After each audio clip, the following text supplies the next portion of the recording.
Batman 154, Legacy number 919. Chip Zdarsky writing with Carmine Di Giandomenico on the art. So, yeah, very, very big art shift for this issue because last one was Yeah, Jimenez. yeah, but here's the thing. I like Giandomenico and I love Jimenez, so like they're gonna keep the chip stuff, getting wonky. At least it's pretty to look at, you know? Yeah. I mean, I like Giandomenico. I have to say, though, I don't think he's right for Batman. Okay. So what didn't work for you here? I like he works for Flash because Flash is all these colorful characters who move quickly. I don't think his art lends itself well to the more serious sort of thriller elements of Batman and the darker colors. Like, I don't know. Like, it's not bad art. It's still Giandomenico, but it doesn't quite fit Gotham for me. And it's not the first time I've said that because the last Yeah. he's done Batman before, and I've definitely said, oh, it doesn't feel quite right. Yeah. I liked it here because it seems like a bigger bombastic, like it's like, yes, there's a noir element to it, but it seems like super large, like, we have the Court of Owls in play and we have, some revelations that come out with some of the characters. And I just feel like it kind of fits that kind of spastic style of storytelling. So it really worked for me. What you just said would be very problematic in the UK, but Really? I assume it doesn't mean what it means here in Yeah. the US. No. Like kind of all over the place, right? Like, Yeah. yeah. Do you want me to do a different take? No. But Okay. just for anyone in the US, if you're ever in the UK, the word Uh-huh. spastic is basically Yes. just as harsh as the R word here. Oh no! I did not know. Apologies to the UK listeners. Jesus. The R word's not in my vocabulary. It hasn't been in 20 years. So, So let yeah, me find. I'm going to remove that from my thing. I'm going to look up, as you talk, I'm going to look up synonyms. I mean, just Google that and then UK meaning or whatever. I'm sure you'll get some. Oh no, I know what you mean. So, well, spotty's, I don't want to say spotty either because I don't find the art spotty. I guess irregular fits. Oh, you don't need another one for right now. No, I'm just saying, it's an irregular style art for an irregular style story from Chip, so there we go. There. Anyway, so yeah, the last issue, which was the first of this new arc, ended with the death of Mayor Nakano, which is what a lot of what this issue is about. Is looking into that crime, Batman and Gordon wanting to investigate it. Obviously, Gordon's not on the Force though, so Bullock's trying to play it safe by not letting them get too much access because he doesn't want to get into trouble because he's just back on the Force. But he does, let them out of the crime scene after they're done with it and stuff like that. So, yeah, I mean, honestly, the murder investigation stuff I was kind of into. It's probably more of what I was enjoying here. I do think that some of the other elements felt a little bit more wonkier this issue compared to last. Yes. Such as the fact that all of a sudden there's this new character that Batman immediately believes is the new head of the Court of Owls, and all I could think was, okay, I get why he's suspicious, I get why he's involved in the case and why he's a person of interest. I don't know why you've jumped to he is the leader of the Court of Owls. Right, and not just a member, right? Like, yeah. Also, how do you say his name? Leonid? Let me look up. Leonid. Leonid? So, yeah, Leonid. So that's a type of owl, right? It's a yeah. So species of owls break into different kind, and the Leonid owl is kind of like I think it's like a snowy owl, or a barn owl, that type. They're the kind of longer ones that you see. But yeah, so I learned that last time because I looked up, this character to see if he'd been around before, and a thing that came up was like Leonid Owl. I was like, oh, okay, so he's using the one of the scientific terms. Okay. Well, I mean, Nigma seems to be quite delighted that Nakano's dead, although does affirm that he had nothing to do with it. They all claim that, and I'm inclined to believe them just because. Like, it seems like it would be very unsatisfying if it was just them that had him killed, right? It feels like it would be more interesting if it's someone else. But, Batman gets very threatening, yada, yada, yada. It's a whole thing. He checks after, he looks at the dead body, tries to ascertain some extra details. There's more of this, like, woman who's running the company, Wayne Tech, who's advising Bruce on stuff. And we know she's secretly trying to get him to sell his shares to this long lost brother. Which, and this is the stuff that he gets into where I'm like, okay, we're talking about Thomas Wayne maybe had an affair at the hospital with a nurse, sometime briefly. And then it sounds like that did happen and that Martha knew about it and they worked through it, but maybe there was an offspring from that that he didn't know about, and that's what's happening now. Is this whoever this is coming out of the woodwork, and asking for this, and but it does all feel like a bit of a sham though, because it feels like it's just all like, oh, to avoid all the legal embarrassment, you could just give him half your shares and then buy them back. And I'm like, Bruce, it's a trap. I will think you're such an idiot if you fall for any of this nonsense. Yep. So and I was like, oh, Bruce Wayne found some money. How can we get it back from him? Yeah, so that's going on. There's a whole big bit though where like the protesters, because that was something they set up in the last issue, which was a fine idea, is that a lot of Gotham citizens are turning on Wayne Enterprises and stuff like that because and a lot of it's racist stuff. It's you're letting immigrants coming into the Gotham and not giving us jobs, blah blah blah. But Bruce, when it turns into more of a riot and they're kind of storming into the front of the building, he goes out to try and basically fight them off as Bruce Wayne. And if anything, I would maybe critique the writing here and say that, are you not showing, usually Bruce is quite good with not showing that he's a good fighter to people. But here he's sort of really grabbing this guy and pinning him down, twisting his wrist. But I would say that because there's a girl that Leslie Tompkins was setting her arm, right? And apparently she has a Russian accent. So one of the douchebag protesters goes after her, and that's where Bruce snaps. So I can kind of get the, this is a guy that's jumping in to defend. I get him stepping in. I expect him to jump in there, but I expect him to have more composure, I guess, and just do enough to stop it, not go all. Anyway, I had completely forgotten about Homelander in this book from last issue.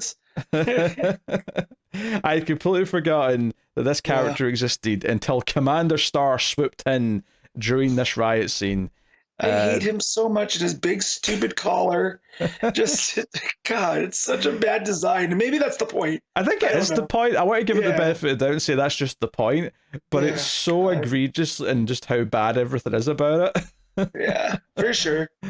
Oh dear. And then the end of the book happened, and I absolutely hated the ending and don't understand. I'm assuming it's going to be Gordon's been mind controlled or taken over with something or whatever.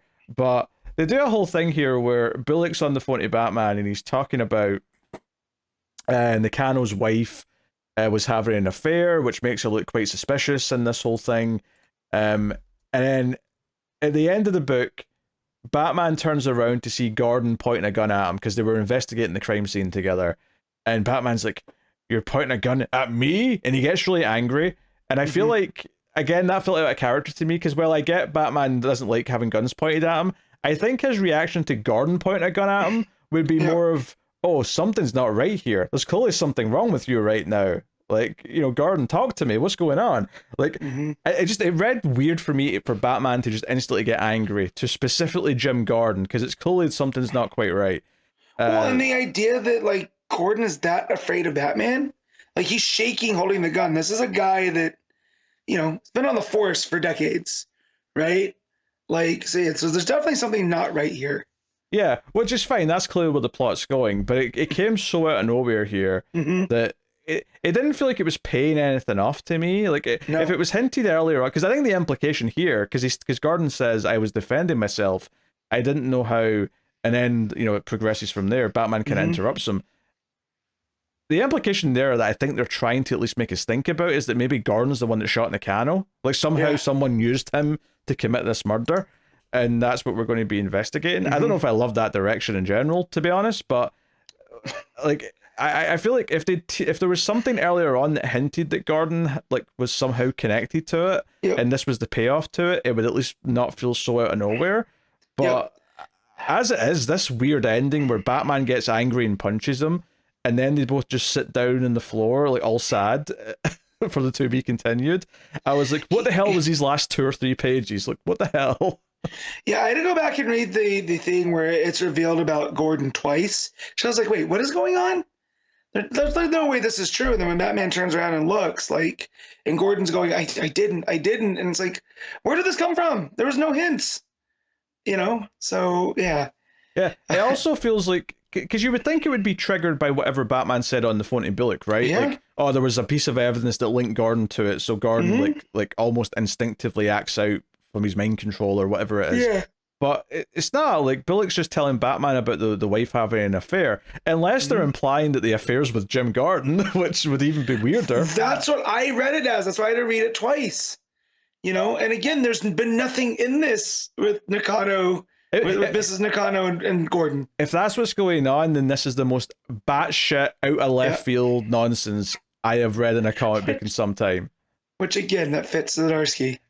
It kind of does in a weird way. You know? So needless to say, I was relatively kind of positive on the last one.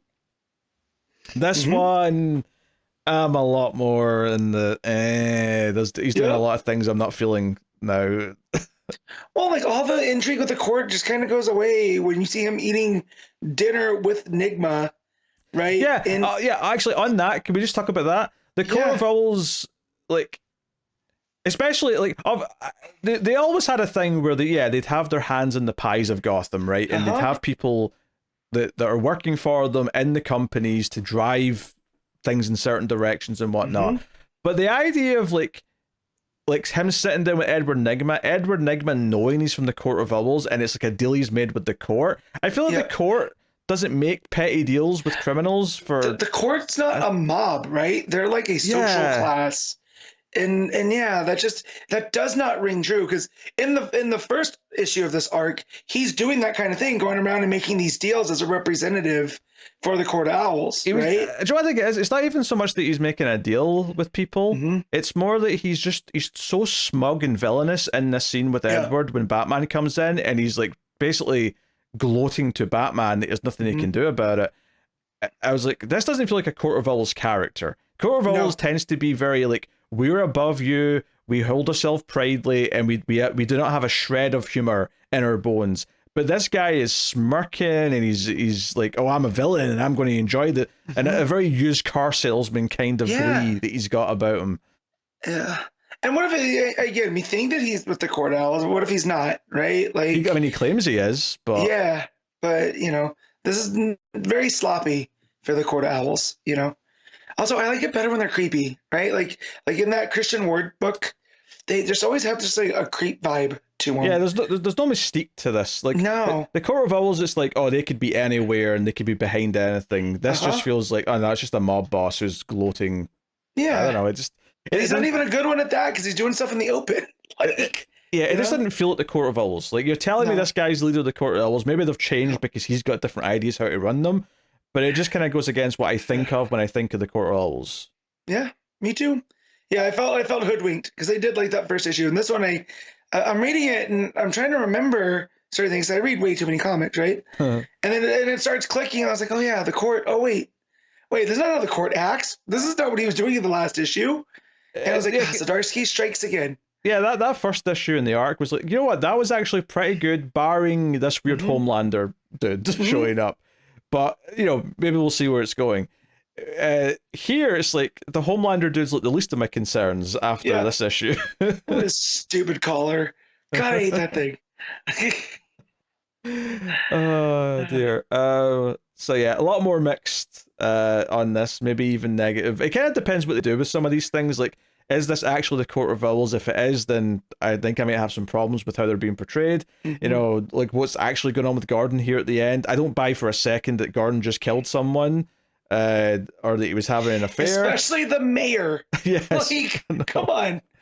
Which, and okay, I'm not. I don't think he necessarily did, but I'm not even sure that there's even a story about him being brainwashed or mind controlled or whatever it could be. Like, I don't know if there's any of those options sounds that satisfying. So I don't know what explanation they've got cooking up for me that I will find remotely exciting, never mind actively annoying.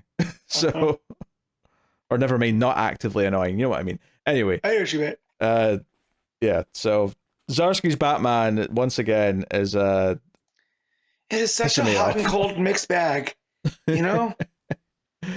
And to top it all off, I didn't think Domenico's art worked well with Batman and made everything feel a bit too, I don't know, cartoony, I guess, for lack of a better word, just in a to sum it up. But yeah, I think it pairs with Zdarsky's writing pretty well. that's not being kind though, Matt. Come on. Oh, that's it. I think I enjoyed the art a bit more than you. There's a lot of cool stuff with the coloring.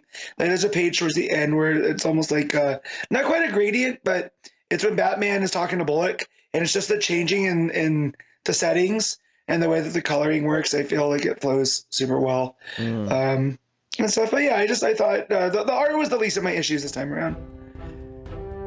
Cool. All right, what are you giving Batman? 6. 5.